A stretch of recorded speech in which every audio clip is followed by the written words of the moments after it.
Hey guys, Dave from Nerdarchy. For nerds by nerds. Hang out with this nerd. Ted. Nerdarchy is going to teach you how to multi-class into the same class.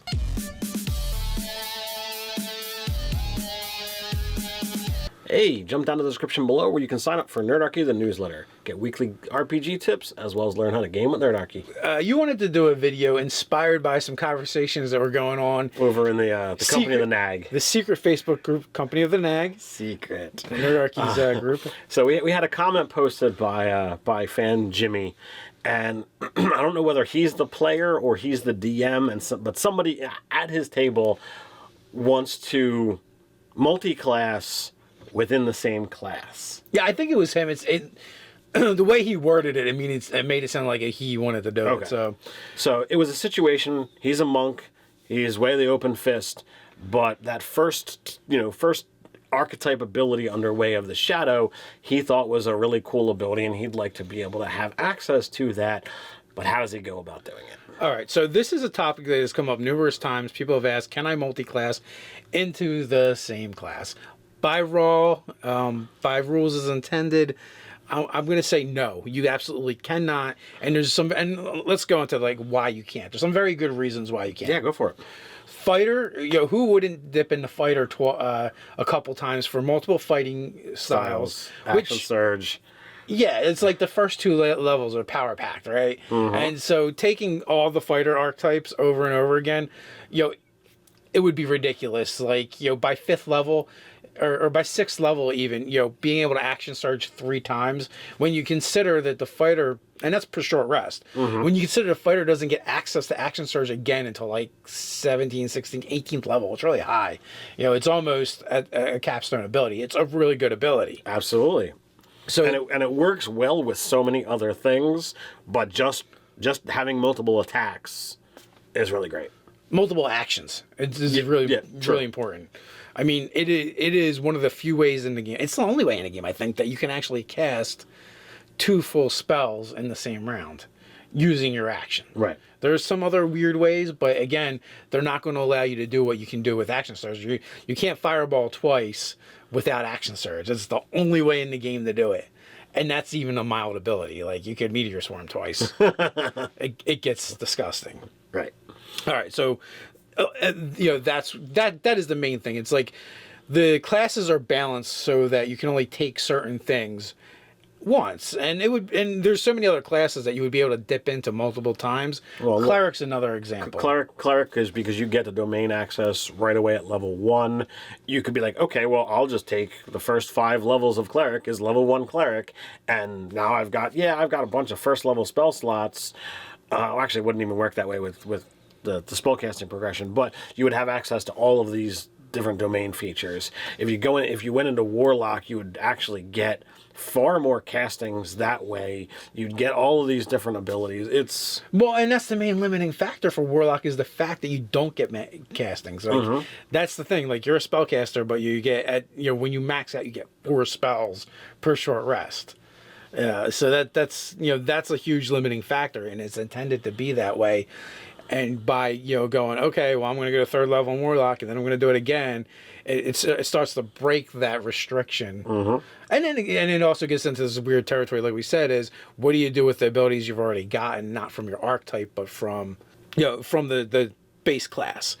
And do you double up on them? And that's exactly why you can't. So it would be insanely broken. Now, there are ways within the confines of the game to get access to some of that stuff. Now, let's break it down into ways that could happen within the game without changing any of the actual rules, and then we'll go into some other suggestions that Dave and I kind of came up with that you would have to change some stuff for. Yeah, so we could break it down into basically, I would say, Adventure League acceptable, and then we can go more stuff that would be more homebrew that you could do in your game but wouldn't be acceptable. So the first thing that's very obvious is, in his example, he wanted to get access to the Way of the Shadow ability. So, silence and darkness and that kind of stuff. And one of the commenters said, well, if you went 2 levels of Warlock, you would actually get access to some abilities that you could pick for that and you would have those abilities and maybe a little bit more. So rather than taking multiple levels of monk, you just take multiple levels of warlock. Warlock or wizard, anything that gives you spellcasting will give you access to the spells that you were looking for. If you were playing a fighter and you're a champion or Eldritch Knight, but you wanted some Battlemaster stuff, you could take Martial Adept for the dip in the feet. So that would be one way. If you're playing any kind of class and you want some rogue-like abilities, there is Urchin and Criminal Backgrounds. And again, like you might just have to multi-class in order to do those things you want to do. Going back to the Shadow Monk, like maybe you want to do the jump type stuff, either through some spell casting to get Misty Step, and you could reflavor it to Shadows. Like I would totally be okay with that. Matter of fact, if I'm the GM and you're gonna go like, I have a Misty Step spell, but I'm only going to use it if they're shadows, I would even like extend the range for them. Just a minor tweak like that. Now, obviously, if you're talking Adventure League, that's not going to fly. But I believe you could flavor it however you want it. You just couldn't get an extra benefit from doing it. Eladrin, if you're allowed to play the Eladrin, I'm not sure how that works. It is in the DMJ. They do get Misty Step, right? So that would be one way to get that. Once per short encounter or once per short rest. You could do one jump. It's not as good, but and that's just it. Like it's not supposed to be as good because the full on class is built that way for a reason. Right.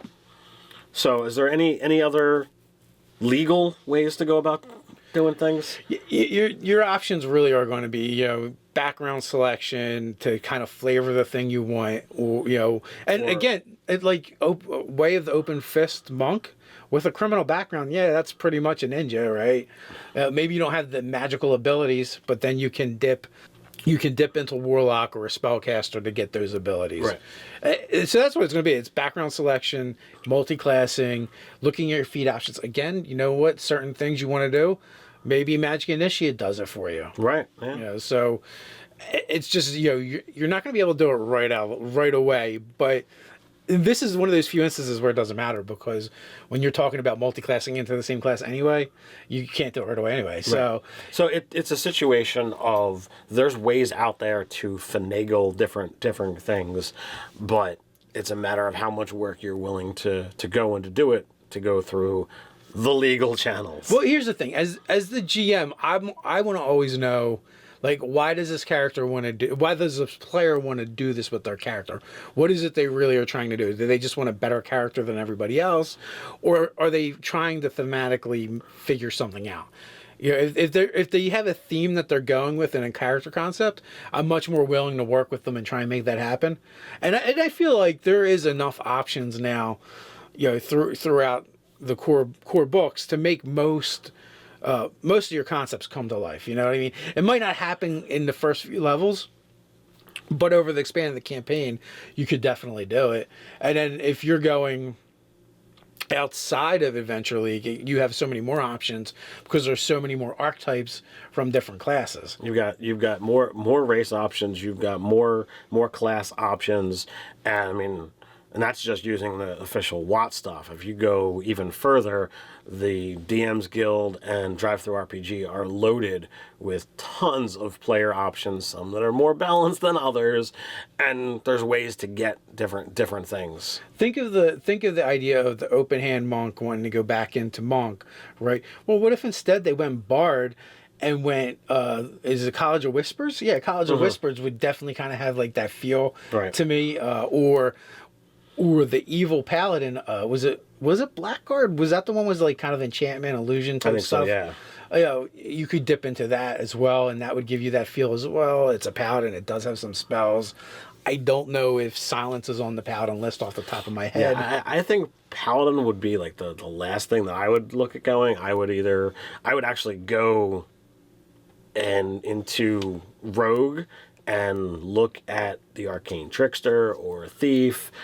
You might not get the magic-y stuff, but you're definitely getting the sneaky stuff. Yeah, some of it. Oh yeah, but the reason why I said the Black Art Paladin because they definitely had that like shadow, like their magic to me felt like shadow magic. Yeah. Esque. So yeah, but anyway, there is a ton of ways to do it that way.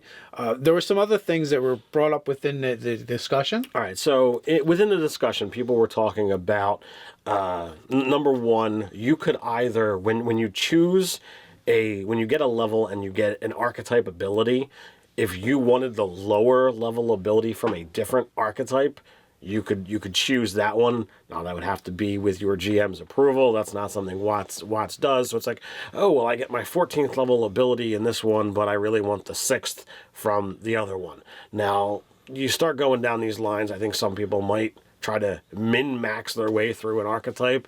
You know, what Battlemaster doesn't want that low-level champion ability to get that extra crit ability that isn't very well placed throughout the system.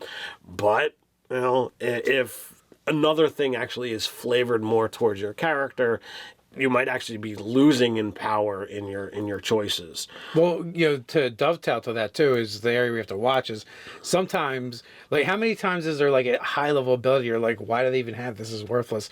Like the swap there would probably be worth it. So you would have to be careful because there's definitely abilities that are more or less ribbon abilities that you get later on because you got something cool early. Right. So you would definitely have to be wary of those. And your GM really should, if you are a GM, I would say, you know, really look at what the character is trying to do and is what they're taking building upon a theme, not just how can I mechanically make it better. One of the other suggestions was either per short, which is what was part of the conversation. I would suggest long rest would be you could trade out archetype abilities. If you've gone through the role-playing mechanics to essentially be a part of both groups, you could choose on a daily basis which feature you have access to that day. And like it could be more like a 4th edition power set where you've got your cards. All right, which one am I gonna use this time? And you could properly plan your character. Now, I would only allow this in my game if somebody did some serious RP work, because yeah, at any one given time, they've only got one set of abilities, but it would really be like someone trying to mess with the system. Oh, well, I'm in town, so of course I want the urban abilities. Oh, well, I'm in the forest, so of course I want the forest abilities, if you've got that kind of dichotomy set up. Yeah, I would say, too, that it gets a little weird in the sense that, oh, you know what, yesterday I cast spells, but today I don't know how to do that anymore. Or today I'm all about the Shadow Monk, but tomorrow I'm going to be all about the 4 elements. So I almost feel like the perfect explanation is your character has split personality. And the different personalities do different things.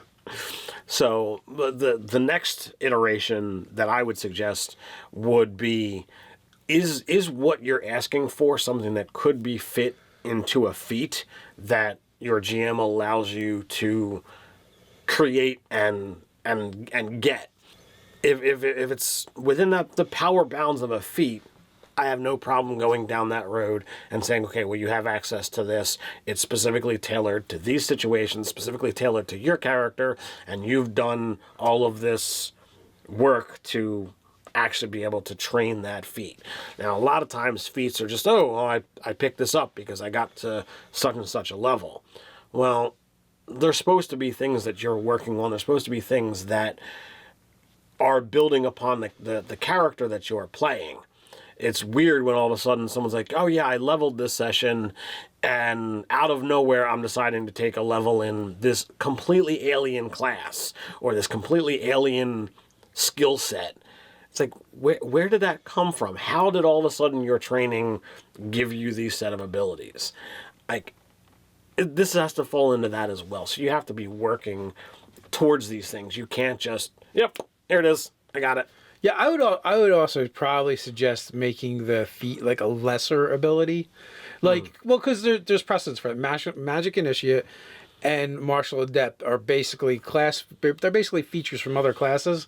So, like, that would be your guideline. The other thing, and this would be more of a, as a player, I suggest this to my GM, and if the GM is completely and utterly willing, magic items. Now, in my particular game, Dave was torn. He's playing the Fighter Eldritch Knight Wizard. And he was torn, okay, well, do I go to 7th level to get this particular class feature in Fighter, or do I ignore that feature so that I can be able to get access to, 6th level spells?